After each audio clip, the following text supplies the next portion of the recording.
HighLevel. We officially have a ton of updates dropping inside of HighLevel. Obviously, automations are my love language, so when I saw the updates inside of the workflow area, I was pumped. The most exciting ones are going to be a little more towards the end. I want to start at the beginning just so you have a good basis, and then we're going to get into the really, really fun stuff. We're going to start with the global workflow settings because they did drop some new things inside of that area, and it's not super obvious. So this was dropped a few weeks ago, maybe even like 2 months ago. But if you don't know, you can now be notified via email to either yourself or any user inside of your account when there is an error inside of your workflow. You just kind of come into your settings and automation, and then you can set up wherever you want those email notifications to go.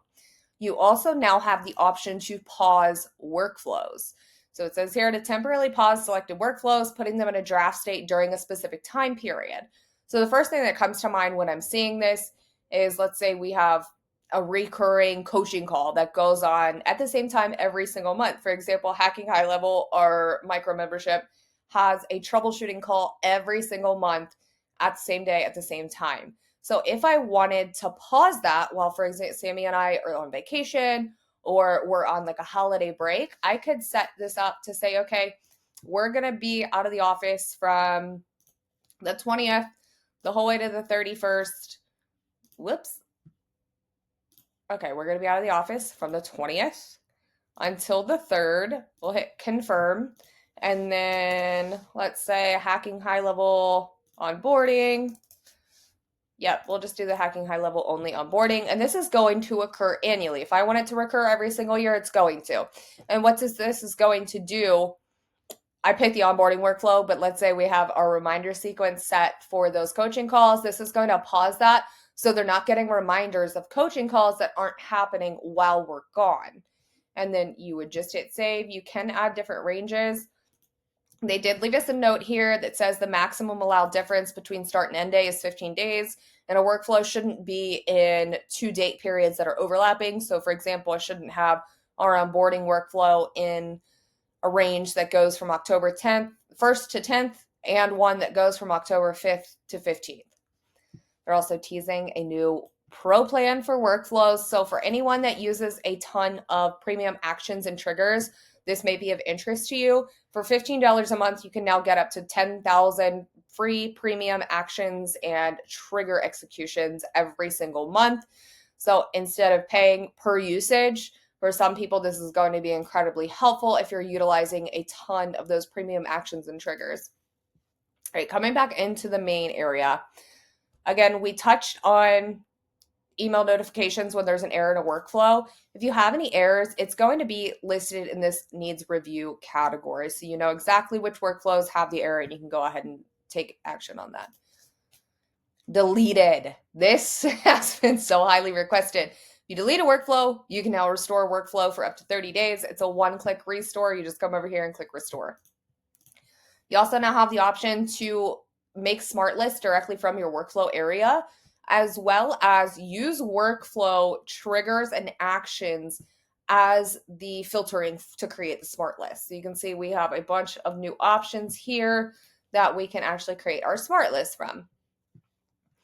Now, diving into the actual meat and potatoes of the workflows and the super, super exciting things, let me come into our testers really quick. Let's pick, we're going to do a recurring webinar with custom values.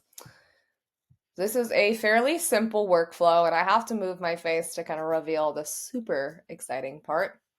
If you look down here, this is new. What in the world is this? This is the new workflow AI.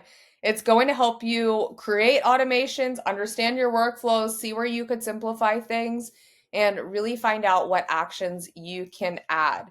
So you can see you have 30 credits per day. We're kind of waiting on her to think a little bit. I might have to give her a second. Okay, there she is. So you can see it's already saying, hey, we recommend adding, Sammy and I, we only use email, we don't use SMS, but it's saying you can send an SMS reminder. You can create a task reminder, tag participants as webinar attendees, update webinar attendance status, and then notify an external system of registration. So let's go ahead and select that to add. And then it says, okay, where do you want to add that? Let's say we want to add it right after the first email. And then it's literally going to come up and say, hey, this is your update contact field. We want to update the field data. Let's select a field. I would have to do, I'm just going to pick additional information. Webinar attendee, and then I could put my custom value for the custom value. I know I have a webinar in here somewhere. I might not be able to find it, but either way, then I would put something, yep, tester, recurring webinar, date and time. So it would say webinar attendee, and then it would let me know, hey, this is what date and time they're going to go ahead and be present for.